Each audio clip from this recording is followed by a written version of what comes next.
말씀 갈라디아서 2장 16절 말씀 한 절만 같이 보십니다. 갈라디아서 2장 16절 말씀 한 절만 같이 봅니다. 같이 읽습니다.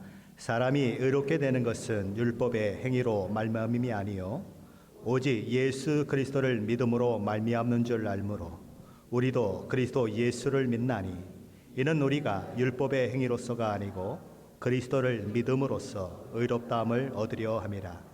율법의 행위로서는 의롭다함을 얻을 육체가 없느니라. 사도 바울은 16절에 와서 사람이 의롭게 되는 것은 율법의 행위로 되는 것이 아니고 오직 예수 그리스도를 믿는 믿음으로 말미암은 것이다 라고 그렇게 이야기를 합니다. 사도 바울이 이 이야기를 하고 있는 것은 그냥 툭 갑자기 이야기하는 것이 아니고 이 11절부터 15절까지 있었던 사건과 그런 전개 가운데 결론적으로 이야기하는 말씀인 것입니다. 오늘 본문의 배경이 되는 그 지역은 수리아 안디옥이라고 하는 곳이지요. 이 수리아 안디옥은 BC 300년경에 셀고스니 가돌이라고 하는 수리아 왕이 건설한 지역으로서 그가 국가의 수도로 삼았습니다. 당시 이 안디옥은 수리아 안디옥은 세계 제1의 아름다운 도시로 이름을 떨쳤다고 그렇게 알려지고 있습니다. 오늘 이 수리아 안디옥은 어디 지역에 있느냐 하면 터키 남동쪽에 위치하고 있어서 안타키아라고 하는 지명의 이름으로 불리워지고 있죠. 이 안디옥 교회는 이 초대 교회의 그 많은 교회 중에서 좀 특이한 교회 중에 하나입니다. 특별히 많은 이방인들이 있는 가운데 유대인이 소수가 있었습니다. 그래서 이 유대인들과 이 이방인들이 함께 공동체를 이루어가며 교회의 멤버로서 그렇게 하나님을 예배하는 그 일들이 있었던 그런 교회죠. 그래서 이 안디옥 교회에서는 유대인도 아니요 이방인도 아니요 새로운 삶의 공동체의 모습이 나타나게 되는 것입니다. 주변의 사람들은 이 안디옥 교회를 보면서 그 속에 들어있는 사람들을 보면서 저 사람은 유대인이다, 저 사람은 헬라 사람이다, 저 사람은 누구누구다 라고 이야기하지 않고 뭐라고 얘기하게 되느냐 하면 그리스도인이다 라고 그렇게 이야기를 하게 되지요.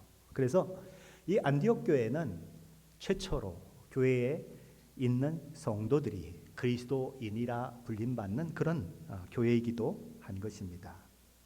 근데 오늘 본문에 보면 그 안디옥 교회에서 초대교회의 대표적인 인물이요 지도자였던 이 사도 베드로와 사도 바울이 충돌하는 사건이 일어나는 것입니다.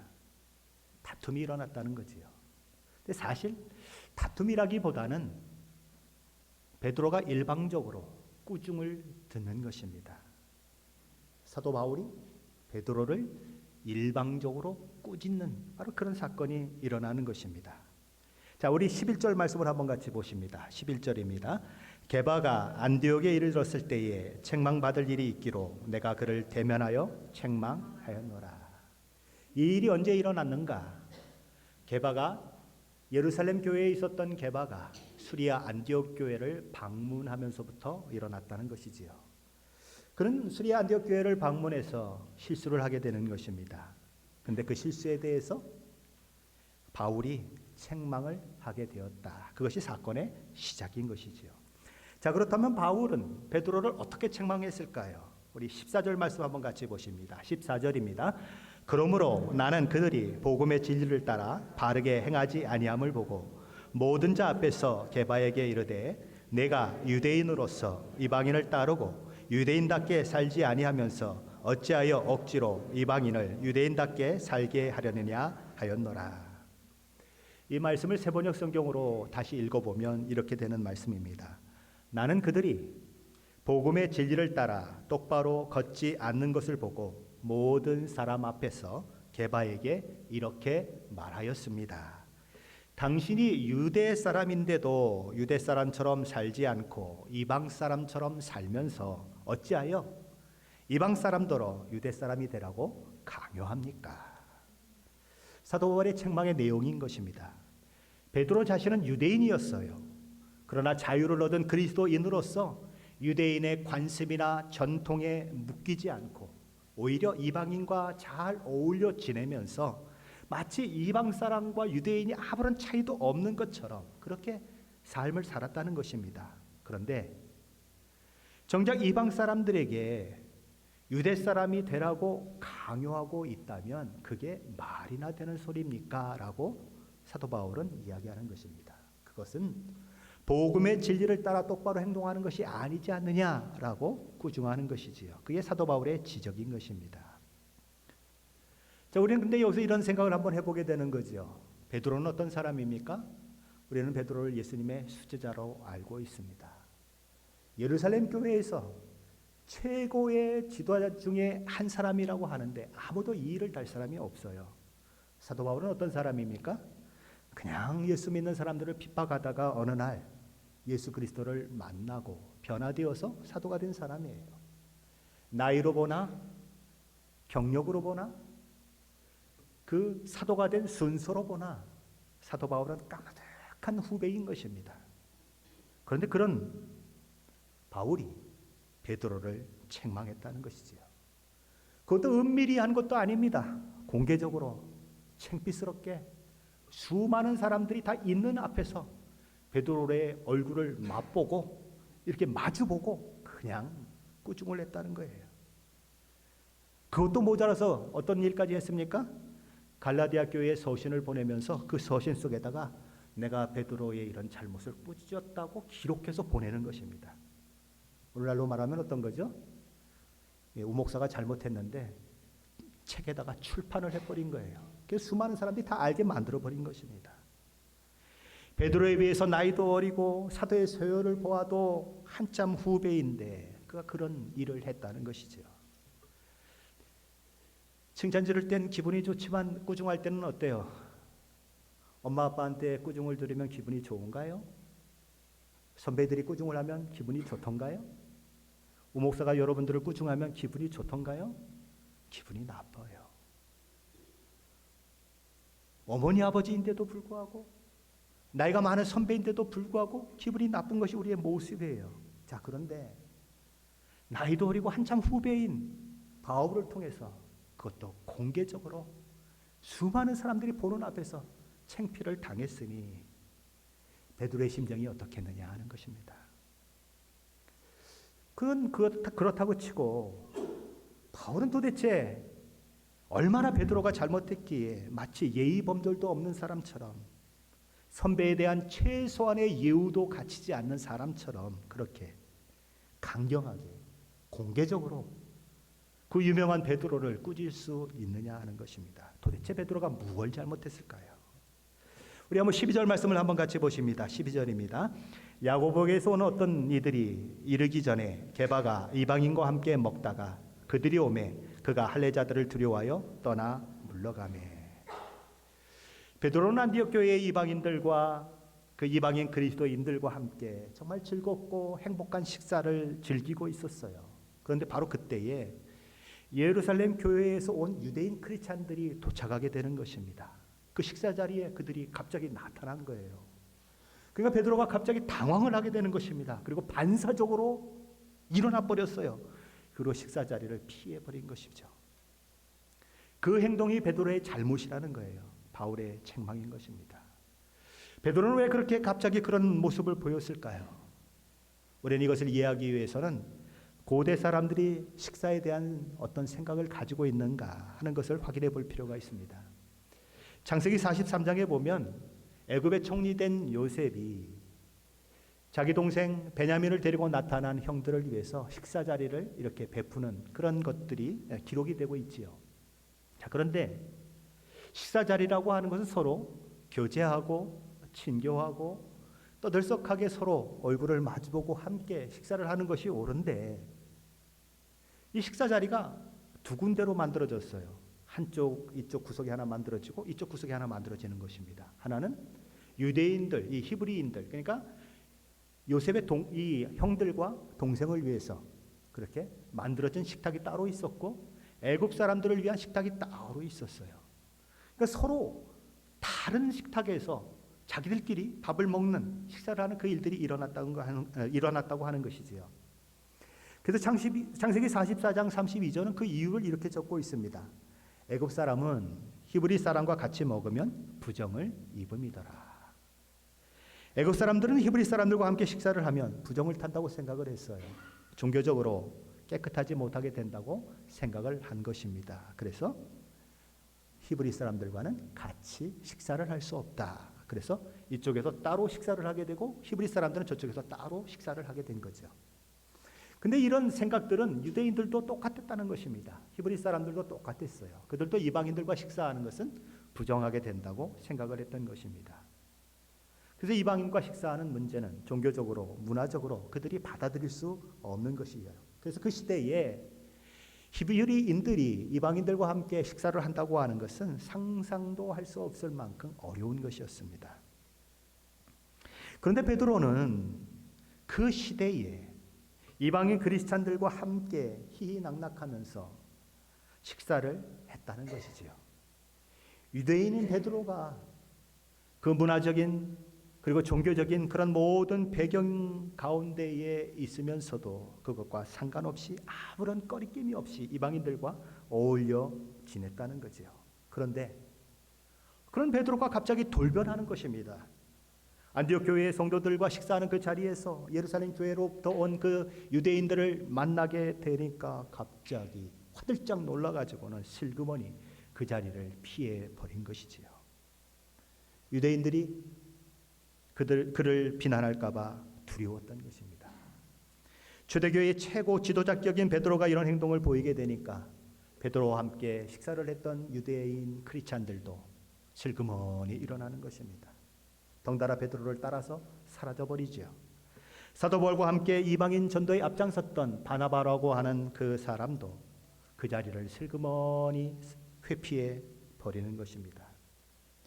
13절 말씀이 그것을 보여주고 있는데 한번 같이 보십니다. 13절입니다. 남은 유대인들도 그와 같이 외식함으로 바나바도 그들의 외식에 유혹되었느니라. 베드로가 떠나가고 함께 식사를 했던 유대 크리스찬들이 떠나가고 바나바가 떠나가고 그리고 외부에서 온 손님들이 쳐다보는 이 상황 가운데 식사 자리는 완전히 냉랭한 분위기가 되어버렸습니다. 아주 썰렁해져 버렸어요. 이방인 크리스찬들은 서로 얼굴을 쳐다보며 이게 웬일이야? 무슨 일이야? 밥을 먹고 싶은 생각이 전혀 없게 되는 것입니다. 사도 바울은 너무너무 정말 가슴이 답답한 것은 베드로가 그런 행동을 한 것도 유대 크리스찬들이 그런 행동을 한 것도 정말 안타깝지만 바나바가 그랬다고 하는 것을 이해할 수가 없는 것입니다. 바나바가 누굽니까? 사도 바울과 함께 1차 선교 여행을 떠나면서 사도 바울과 함께 이방 전도를 위해서 애썼던 사람이에요.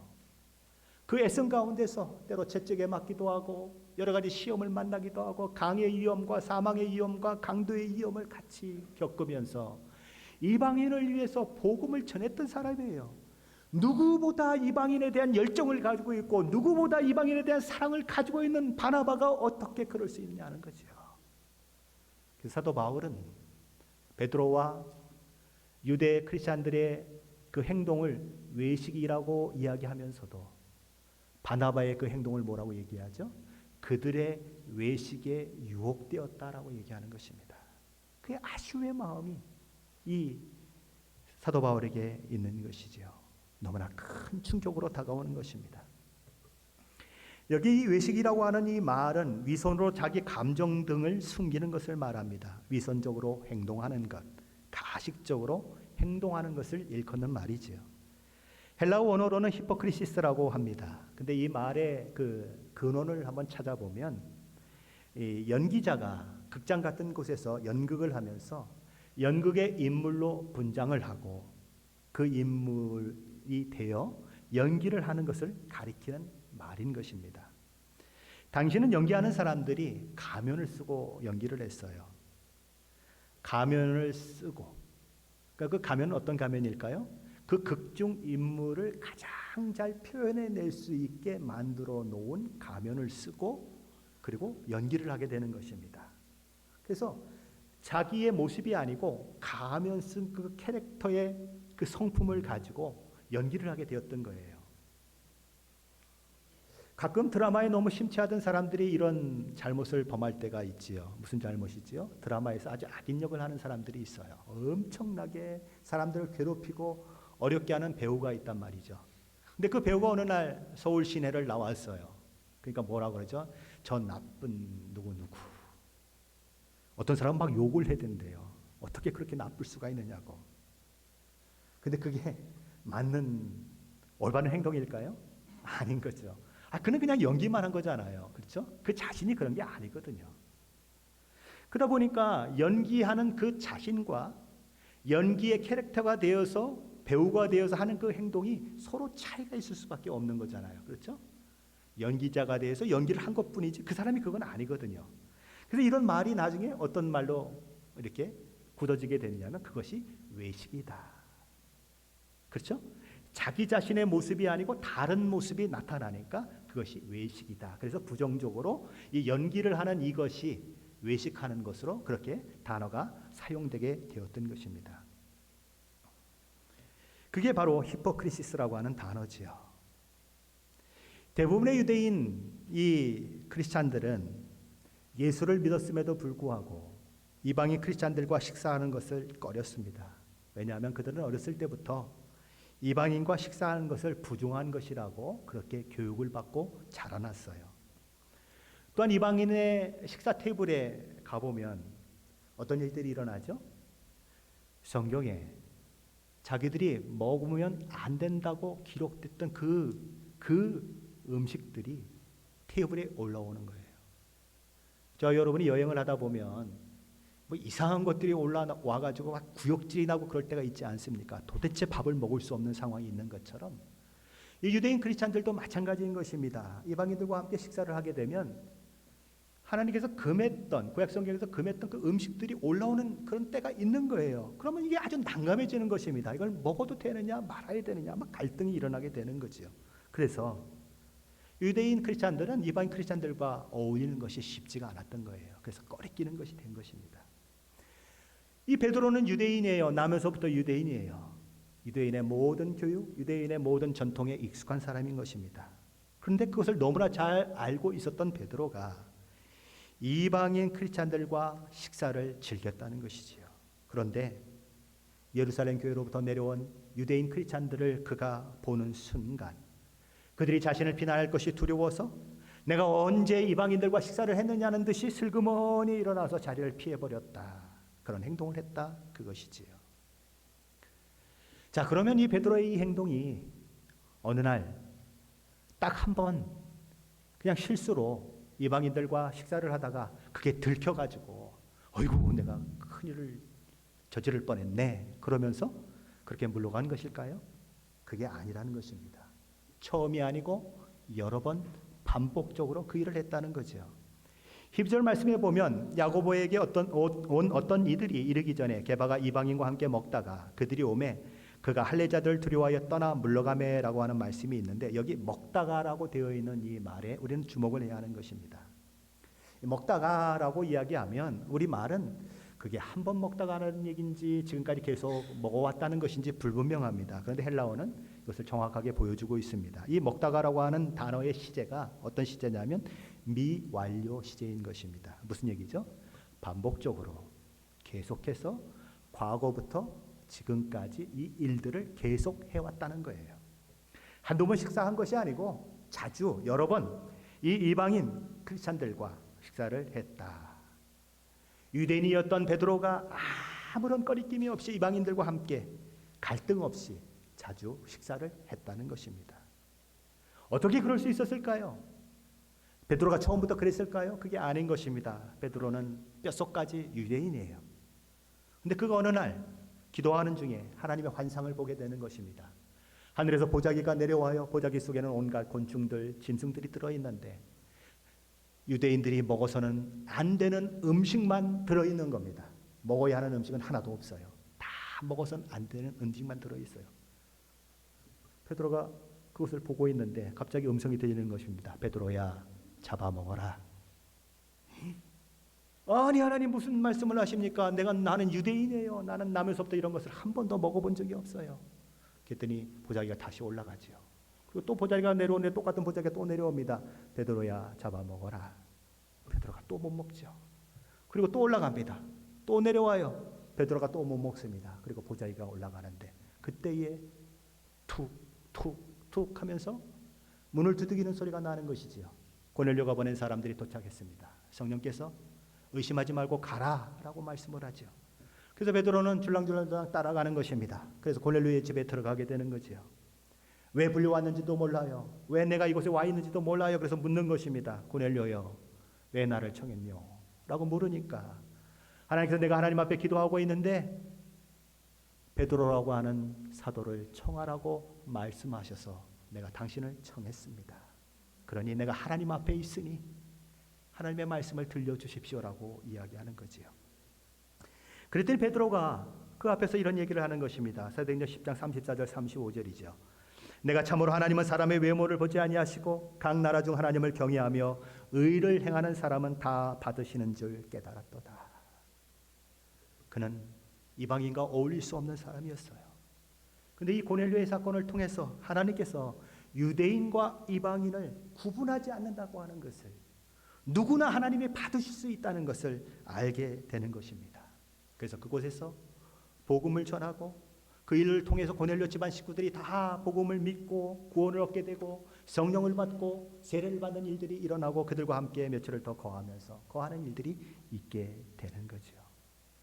이 사건들을 통해서 이 베드로는 이방인들에 대한 편견을 완전히 깨버리게 되는 것입니다. 훗날 이 문제를 가지고 예루살렘 교회의 지도자들이 베드로를 비난하지요. 네가 이방인과 함께 있었다. 이방인과 함께 식사를 했다. 라고 그를 비난할 때에 베드로는 지금까지 자기가 경험했던 그 이야기를 그들에게 이야기하는 것입니다. 내가 기도할 때에 하늘에서 보자기가 내려왔다. 먹으라 그랬다. 나는 못 먹는다 그랬다. 뭐 이런 얘기를 하면서 고넬료의 이야기를 쭉 하는 것입니다. 그런데 고넬료에게 처음 우리가 받았던 성령이 내려오시는 것을 나는 보았다. 그들이 믿고 예수를 주라 고백하는 것을 보았고 그래서 그들에게 세를 주는 일이 있었다라고 얘기하는 것입니다. 그랬더니 베드로를 비난했던 그 사람들이 아하, 그러면 하나님께서 우리 유대인들에게만 구원을 주신 것이 아니라 이방인들에게도 구원을 주셨구나라고 생각을 하게 되었고 그 일을 통해서 하나님을 높이는 일들이 일어나게 되는 것이지요. 사도행전 15장에 보면 안디옥 교회에 어떤 사람들이 와서 할례를 받지 않으면 구원을 받지 못한다고 주장하는 사람들이 있어서 그것 때문에 막 그냥 언쟁을 하게 됩니다. 도무지 밤을 새고 토론을 해도 해결 방법이 없게 되자 안디옥 교회는 대표들을 세워서 이 예루살렘 교회로 보내게 되지요. 그때 예루살렘 교회에 누가 있었냐면 베드로가 있었어요. 베드로는 그들 앞에서 자기의 경험을 얘기하는 것입니다. 또 그 얘기를 하는 것입니다. 보자기가 내려왔다. 그리고 내가 이렇게 행동을 했고 하나님이 이렇게 말씀을 하셨다. 그 이후에 나는 고넬료의 집에 찾아갔고 그에게 복음을 전했다. 그 얘기를 다시 또 반복하는 것입니다. 그러면서 이렇게 얘기하는 거지요. 하나님께서는 차별을 두지 않으셨다. 우리는 그들이 우리와 동일하게 주 예수의 은혜로 구원받는 줄을 믿노라라고 그는 이야기하는 것입니다. 하나님께서 예루살렘 교회의 최고 지도자격인 베드로를 만나주시고 그가 가진 이 히브리인이라고 하는 그 고정관념을 깨뜨려 버리신 것이지요. 그래서 그는 내가 여러분들 중에서 택함 받아서 이방인들에게 복음을 전하는 자가 된 것을 너희가 알지 않느냐라고 이야기하며 자기가 이방인에게 그 복음을 전한 그 일들을 통해서 이방인과 유대인 사이에 어떤 문제들이 생겼을 때에 그것들을 해결하는 아주 해결사로 자기가 지금까지 경험했던 그 사건들을 매일 얘기하는 그 일들이 있게 되는 것이지요. 그래서 그는 유대인이었지만 이방인 그리스도인들과 어울리는데 아무런 문제가 없게 되었던 거지요. 꺼리낌 없이 언제고 어느 때고 그들과 함께 즐겁게 식사를 하며 그렇게 교제를 했던 사람이 누구냐? 바로 베드로 사도라는 것입니다. 근데 그런 베드로가 예루살렘 교회에서 온 한 무리들을 보고 비난받을 것이 두려워서 식사하는 자리에서 슬그머니 일어나 꽁무니를 빼버린 것입니다. 베드로가 갑자기 유대인의 전통을 지키는 사람처럼 행동을 해버린 것이에요. 지금까지는 유대의 전통이 아무것도 아니라고 하나님께서 이 모든 것들을 다 무산시켜 버리시고 이방인이나 유대인이나 구분이 없게 하셨기 때문에 우리는 이방인과 식사해도 아무 상관이 없다고 그렇게 행동했고 그렇게 살았는데 갑자기 유대인의 행동을 보이고 있는 것입니다. 유대인의 관습과 전통을 따르는 모습을 보이는 것이죠. 그래서 사도 바울은 그를 꾸짖게 되는 것입니다. 우리 먼저 읽었지만 14절 말씀을 다시 한번 같이 봅니다. 14절입니다. 그러므로 나는 그들이 복음의 진리를 따라 바르게 행하지 아니함을 보고 모든 자 앞에서 헤바에게 이르되 내가 유대인으로서 이방인을 따르고 유대인답게 살지 아니하면서 어찌하여 억지로 이방인을 유대인답게 살게 하려느냐 하였노라. 사도 바울은 사도 베드로가 했던 행동 그것을 통해서 두 가지 잘못을 지적하고 있습니다. 첫째, 베드로의 잘못은 그가 복음의 진리를 따라 바르게 행하지 않았다는 것입니다. 복음을 따라 바르게 걷지 않았다는 거지요. 복음의 특징은 무엇입니까? 은혜예요. 모든 믿는 자에게 차별이 없이 구원이 임하는 것이 복음의 특징입니다. 그러므로 이방인이 유대인의 전통, 유대인의 관습을 따라야 할 이유도 없고 유대인이라고 해서 이방인에게 너희들은 유대인의 전통을 따라야 한다고 강요할 필요도 전혀 없는 것입니다. 근데 그 주장을 누가 하고 있었어요? 베드로가 주장하고 있었어요. 그런데 그런 그가 이방인과 식사하다가 예루살렘 교회에서 온 사람들을 보자 갑자기 이방인과 식사하는 것이 큰 문제라도 되는 것처럼 물러섰으니 그런 행동은 결국 자기가 지금까지 스스로 주장해왔던 모든 주장을 뒤엎는 행위가 되고 마는 것이 아니냐라고 사도 바울은 얘기하는 것입니다. 이런 베드로의 행동은 복음을 통해서 이방인이나 유대인이나 그리스도 안에서 한 형제 자매가 되었다는 사실을 부정하는 행동이다. 하나님께서는 오히려 문화와 배경은 달라도 그리스도 안에서 한 가족이 되었다는 사실을 아는 자들로서 이방인 그리스도인들과 유대인 그리스도인들이 한 식탁에 함께 먹고 마시며 즐거워하는 것을 그런 교제를 하는 것을 기뻐하세요. 그것이 그리스도인인 것입니다. 그리스도인이 누구입니까?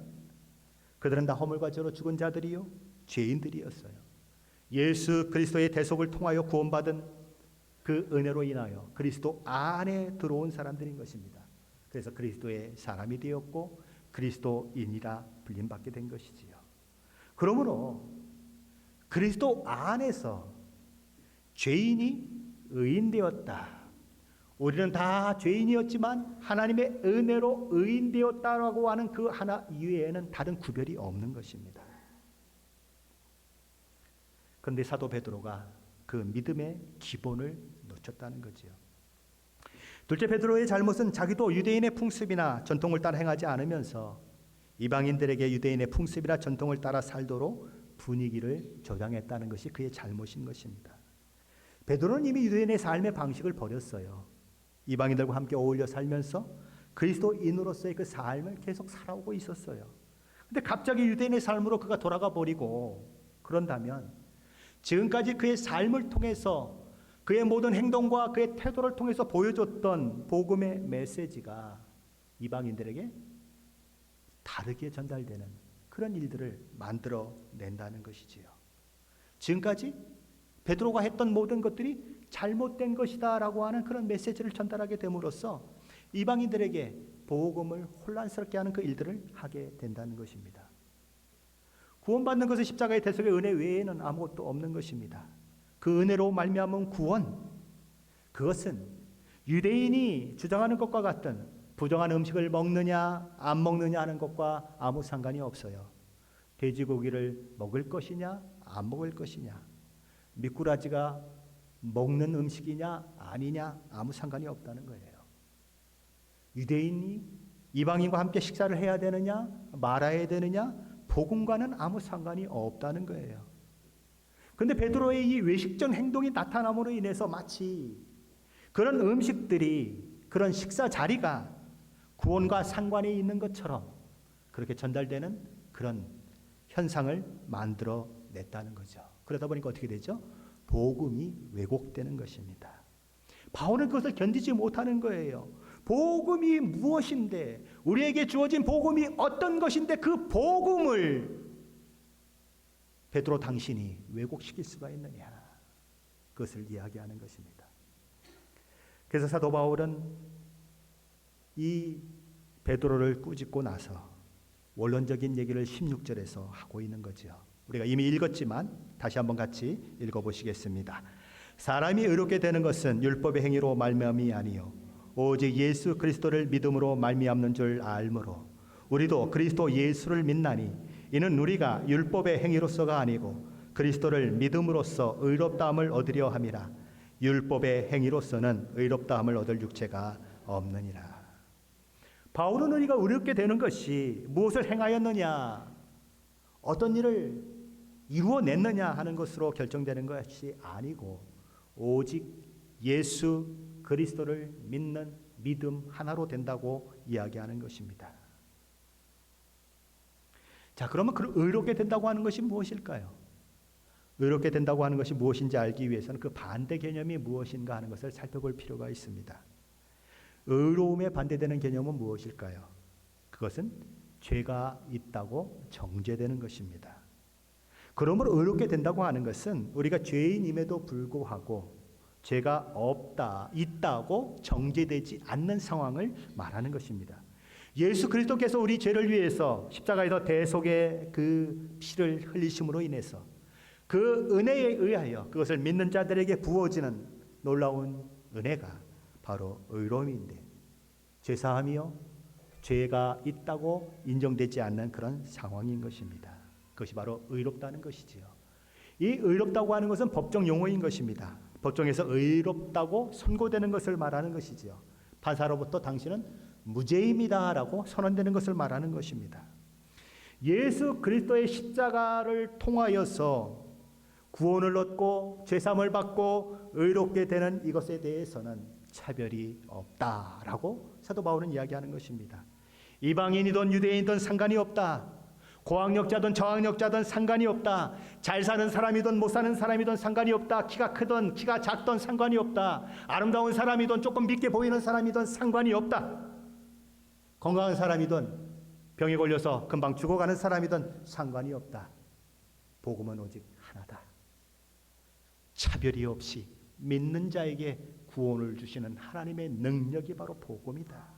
그것을 얘기하는 것입니다. 그러므로 저와 여러분은 교회 안에 세상의 명찰을 가지고 들어와서는 안 되는 것입니다. 세상에서 내가 어떤 사람인데, 세상에서 내가 어떤 지위에 있었던 사람인데 라고 이야기해서는 안 되는 것입니다. 우리는 죄인이었다가 예수 그리스도의 은혜를 통해서 구원받은 사람들에 불과한 것입니다.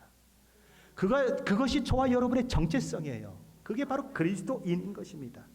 그러므로 교회에 오면 민족, 피부 색깔, 신분, 지위, 능력 그 차이가 있다고 하더라도 교회 안에 들어오면 예수 그분 때문에 하나가 되는 공동체, 바로 그것이 교회인 것입니다. 그래서 우리는 그리스도 안에서 한 몸이라고 하는 이야기를 하죠. 그리스도 안에서 한 몸이라고 하는 것은 우리의 구원이 그리스도와 함께 하는 것이기 때문에 실패할 수 없다는 것을 이야기합니다. 왜요? 예수 그리스도가 실패하지 않는 한 우리의 구원이 실패하지 않는다. 내가 예수 그리스도 안에 있기 때문에 나의 연약함과 부족함 때문에 나의 구원이 취소되거나 실패하지 않는다. 그리스도 안에 있다고 하는 것이 또 무엇입니까? 그리스도 안에서 우리가 한 몸을 이루고 있다고 하는 거지요. 서로 지체다. 어떤 사람은 왼손이고 어떤 사람은 오른손이고 어떤 사람은 심장이고 어떤 사람은 오른쪽 발가락이고 그렇다는 것입니다. 그런데 내 몸 중에서 발가락이 아프면 몸이 아프지 않습니까? 눈이 아프면 몸이 아픔을 느끼지 못합니까? 그게 아니라는 거죠. 어디든지 아프면 몸이 그것을 내 몸의 아픔으로 느껴요. 그게 믿음의 공동체라는 것입니다. 어떤 사람이 막 방황해요. 힘들어해요. 그런데 내가 평상시 미워하는 사람이었으니까 잘 됐다라고 하는 마음이 든다면 이건 큰 문제인 것입니다. 그 사람은 어떤 사람일까요? 정신이 조금 모자라는 사람이에요. 정신 박야가 뭐예요?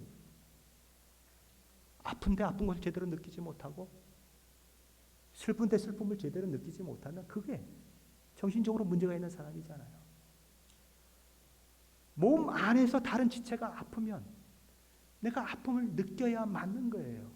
몸 지체 안에서 어떤 사람이 즐거워하면 내일처럼 내가 기뻐할 수 있는 것. 왜요? 한 몸이기 때문에. 그것이 바로 그리스도 안에 있는 한 공동체다라고 하는 의미라는 거죠.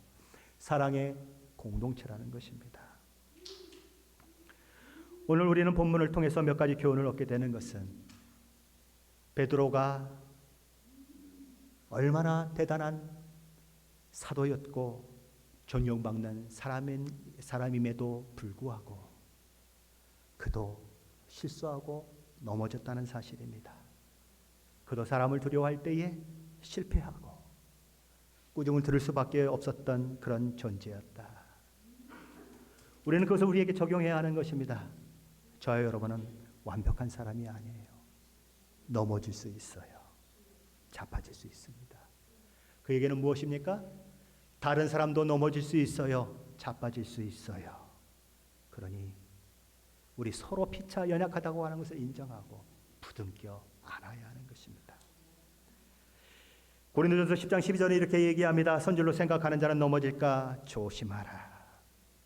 그러게 우리는 늘 기도해야 하는 거예요. 성령 하나님 나를 붙들어 달라고. 하나님이 나를 붙드시지 않으면 나는 언제든지 넘어질 수밖에 없는 연약한 존재라고 하나님 앞에 기도해야 하는 거예요. 때로 우리는 우리 눈 속에 있는 들보를 보지 못하고 상대방 눈에 티끌을 뽑아내려고 할 때가 있습니다.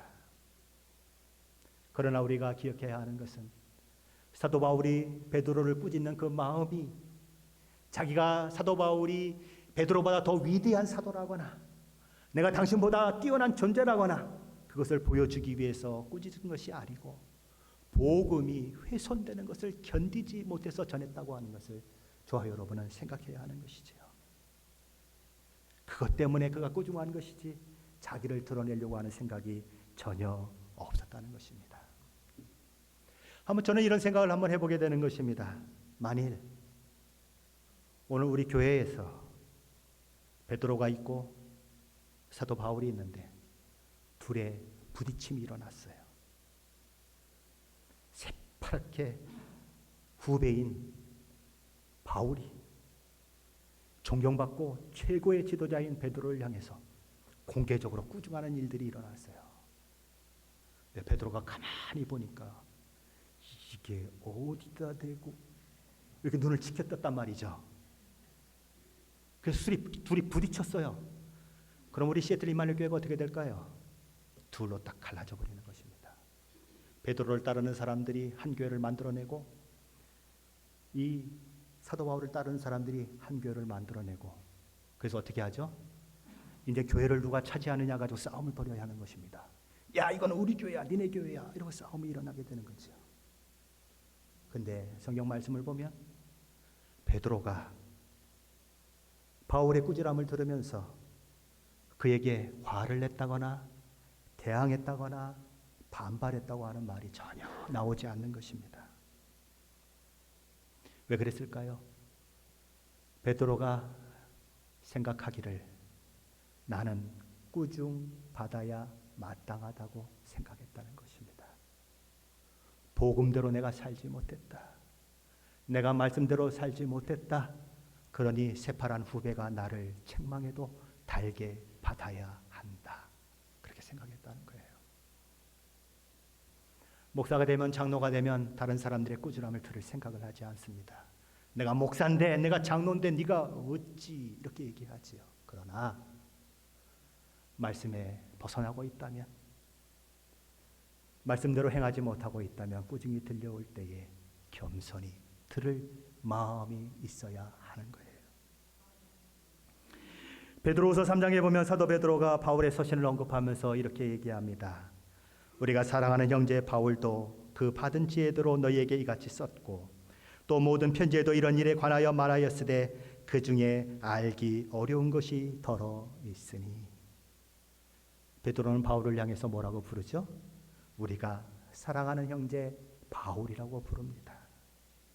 그가 쓴 글 중에는 알기 어려운 것이 더러 있다고 말합니다.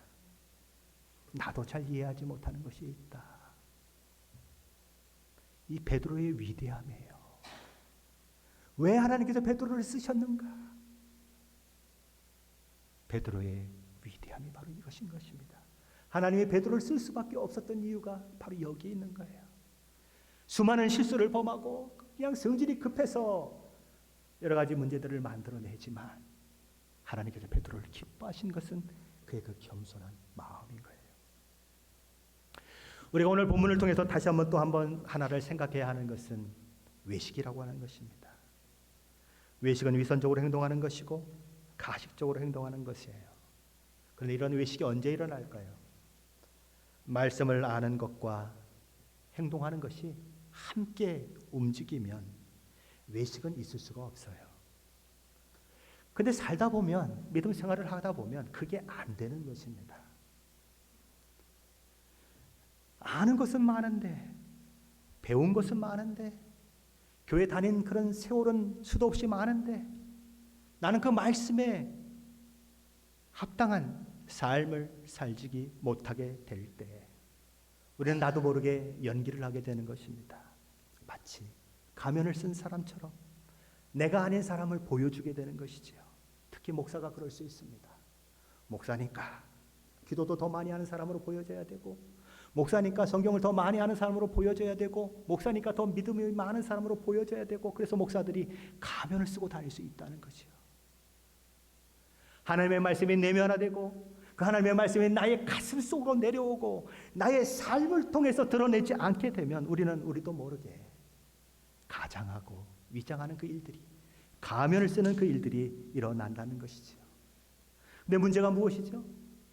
가면을 오래도록 계속 쓰고 있다 보면 그 사람이 난 줄 알아요. 내가 괜찮은 사람인 줄 안다니까요. 그러다 보니까 믿음의 진보는 점점 없어지고 가식은 점점 늘어나는 그런 모습이 있을 수 있다는 것입니다. 착각하며 살 수 있다는 거죠. 우리가 살고 있는 미국은 오래전에 흑인을 노예로 부렸던 나라입니다. 그리스도의 사랑을 안다고 하는 사람들이 노예 제도를 당연시했어요. 그들을 때리고 죽이고 인권을 착취하고 그러면서도 그것이 하나님의 뜻이라고 생각했어요. 나에게는 그런 고난이 있고 저 사람은 그렇게 받아야 마땅하다고 생각을 했어요. 그리스도의 사랑을 통해서 본받은 형제 자매라고 고백하면서도 피부색이 다르다는 이유로 흑인들은 교회에 들어올 수가 없었어요. 백인만의 교회가 있었죠. 작년에 이런 영화가 상영되었습니다. 그린북이라고 하는 영화지요. 이 영화의 제목이 그린북인 이유가 무엇일까요? 흑인 차별이 심했던 1936년 뉴욕시 우체국에서 근무하던 흑인 빅터 그린이 흑인 운전자를 위한 그린북이라고 하는 책을 출간했습니다. 이 그린은 동료 흑인 집배원들로부터 여러 가지 정보를 그렇게 받아서 그것을 자료로 해서 주마다 차별 없이 모든 이에게 개방되는 호텔, 식당, 주유소 등을 찾아내서 그것을 책으로 적었어요. 왜 그런 일을 했을까요? 못 모르고 들어갔다가는 몰매를 맞고 나오게 마련이지요. 누가요? 흑인들이. 피부색이 다른 그 사람들이. 수모를 겪는 그 일들이 일어나게 되니까 그것을 방지하기 위해서 그린북을 만드는 것입니다. 흑인들이 들어가도 안전한 호텔, 흑인들이 들어가도 마음 놓고 식사를 할 수 있는 식당, 흑인들이 가도 주유소에서 기름을 넣는데 아무런 문제가 없는 주유소를 찾아서 그곳에 적게 된 것이지요. 그래서 아주 흑인들에게는 굉장히 인기가 있었던 책이라고 하죠. 1936년부터 1966년까지 무려 1만 5천 권이 인쇄됐고 아주 이 흑인들에게는 필독서처럼 그렇게 읽혀졌다고 하는 거죠. 그 책의 저자가 그린입니다. 책 제목도 그린북이에요. 표지 색깔도 그린, 초록색이었어요. 그래서 이 영화의 제목이 그린북인 것입니다. 이 영화의 배경은 1962년도를 배경으로 하고 있어요. 실화를 바탕으로 제작된 영화라고 하지요. 이 영화의 주인공은 카네기홀 바로 위층에서 호화롭게 사는 흑인 피아니스트 돈 셜리 박사와 크리스마스 시즌까지 일자리를 필요로 했던 백인 톤이라고 하는 사람이 주인공으로 등장을 하고 있습니다. 그 시대의 지배계급이었던 백인이 운전기사가 되고 그 시대에 멸시받고 천대받던 흑인이 뒤에서 그 운전기사를 부리는 주인이 되는 그런 영화인 것입니다. 이들이 여행을 합니다. 이제 콘서트를 열기 위해서 여행을 하면서 남부지역을 여행하는데 이 돈 셜리, 위대한 피아니스트고 참 아름다운 음악을 만들어내는 사람이지만 피부 색깔이 검다고 하는 이유로 인해서 가는 곳마다 어려움을 겪는 모습을 누가 보게 되죠? 이 백인이 보게 되는 것입니다. 백인 운전자 토니가 보게 되는 거죠. 토니는 흑인이 마시다가 이렇게 놓은 것들은 쓰레기통에다가 아예 버리는 사람이었어요. 뭘 버리냐면 그냥 컵 자체를 버리는 사람이었어요. 이 컵은 흑인이 마신 컵이니까 씻어도 소용이 없다고 쓰레기통에다 버리는 만큼 그렇게 흑인에 대한 반감을 가지고 있었던 사람이었어요. 그런데 이런 여행을 계속하면서 백인이 흑인을 이해하게 되고 흑인이 백인을 이해하게 돼서 서로가 우정을 쌓는 일들이 일어나게 되는 것입니다. 백인은 그 시대의 엄청난 지배계급이었는데 이 토니는 일자무식이에요. 그냥 싸움도 잘하고 그런 사람이었어요. 멀리 떠나와 있는데 아내에게 편지를 할 때에 편지를 제대로 쓸 수가 없으니까 누가 편지를 불러주냐면 이 흑인이 편지를 불러줘요. 아름다운 아주 편지를 보내주니까 이 아내가 그 편지를 받고 막 감동을 느껴요. 세상에 우리 남편이 이런 남편이었어? 그렇게 막 도와주는 일들이 일어나는 거죠. 토니는 그렇게 흑인의 도움을 받아가면서 흑인이 다만 까맣다고 하는 이유로 멸시받는 그 모습들을 보면서 점점 흑인에 대한 편견이 깨져가는 것입니다. 이 흑인도 백인들에 대한 왜 반감이 없겠어요? 무시당하고 이랬으니까 얼마나 마음에 아픔이 있겠어요. 그런데 백인 이 친구를 만나면서 서로를 알아가는 그 일들이 일어나게 되면서 그 일들을 통해서 인종차별이 얼마나 어려운지, 그것이 나쁜 것인지, 그리고 인종차별을 어떻게 철폐해 가는지, 우리의 생각과 마음이 어떻게 변경돼야 되는지 하는 것들을 잔잔히 그려내고 있는 영화가 바로 그린북인 것입니다. 저는 이번 휴가 동안에 그것을 보려고 지금 DVD를 신청해 놓고 있어요. 혹시 나중에 필요하신 분들은 빌려보세요. 네. 아브라함 링컨이 노예 해방을 선언한 때는 1863년입니다. 1962년도를 배경으로 했다면 이미 100년이 흘렀습니다. 그런데도 여전히 흑인 차별은 사라지지 않고 있다는 거죠. 법적으로 평등하다는 것과 그 평등이 실제 삶 속에서 그렇게 적용되는 데에는 큰 간격이 있었다는 것입니다. 우리의 믿음에 있어서도 마찬가지라고 하는 거죠. 아는 것과 아는 것을 따라 행동하는 것이 다를 수 있다는 것입니다. 아는 것은 많은데, 들은 것은 많은데 내 삶이 쫓아가지 못하는 그런 때가 있을 수 있다는 거죠. 그게 누구의 모습에서 나타납니까? 베드로의 모습에서 나타나고 있어요. 모든 사람들이 존경하는 인물이요 믿음의 사람이라고 그렇게 불림받는 그였지만 그 역시 믿는 것과 아는 것, 그리고 믿는 것과 아는 것을 삶에 실천하는 그 사이에 많은 넓은 간격이 있었다는 거지요. 그 간격을 좁히는데 실패했다. 그로 말미암아 사도 바울로부터 책망을 받을 수밖에 없었다. 그것이 오늘 본문의 내용인 것입니다.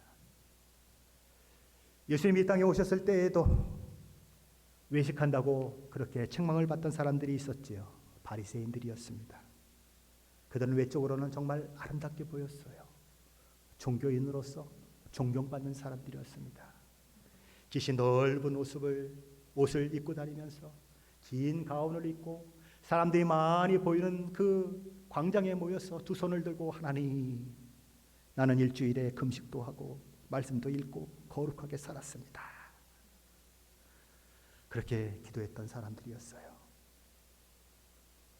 그런데 그 사람들 향해서 예수님은 외식하는 사람들이라고 꾸짖어요. 회칠한 무덤 같다고 꾸짖습니다. 겉으로 보면 회를 칠해 놓으니까 하얗고 아름다워요. 그 속에는 어떤 일들이 일어나죠? 시체가 썩는 그 일들이 일어나는 것입니다.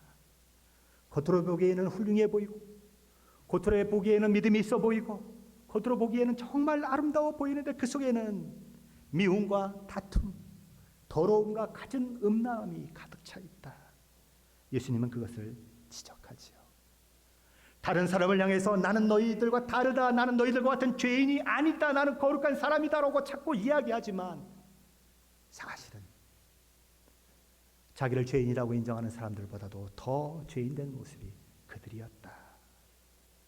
그래서 우리 예수님은 그들의 가면 속에 가려진 그들의 실체를 보고 너희는 외식하는 자들이라고 그렇게 꾸중을 했습니다. 우리는 말씀을 많이 알 수 있어요. 심지어 달달 말씀을 외울 수도 있어요. 그런데 그 말씀이 가슴으로 내려오지 아니하고 삶의 현장 가운데 실천되지 않는다면 그것은 외식이 될 수 있다는 것입니다. 때로는 그것을 감추기 위해서 이 가면을 쓰고 저 가면을 쓰고 그럴 수 있다는 거죠. 믿음이 있는 척, 꽤 괜찮은 사람인 척 할 수 있다는 것입니다. 우리는 오늘 이 말씀을 들으면서 우리의 가면을 하나둘 벗어버려야 하는 것입니다. 하나님의 말씀, 나의 삶의 괴리를 점점 좁혀 갈수록 우리의 가면의 숫자는 줄어들게 될 거예요. 가면이 완전히 벗어지는 날, 우리는 내면과 외면에서 행동하는 것이 전혀 아무 문제가 없는 그런 사람, 그냥 말하는 것이 전부인 사람, 저 사람은 나타나는 것이 전부야, 그게 그 사람이야 라고 나타날 때 우리는 진정 외식이 없는 사람으로 그렇게 세워지게 될 것입니다. 그것이 가면 없는 믿음이요, 참되고 진실한 믿음인 것이지요. 복음에 합당한 삶을 사는 모습인 것입니다. 그런 은혜가 저와 여러분 가운데 있으시기를 예수 그리스도의 이름으로 간절히 축원합니다. 기도하겠습니다.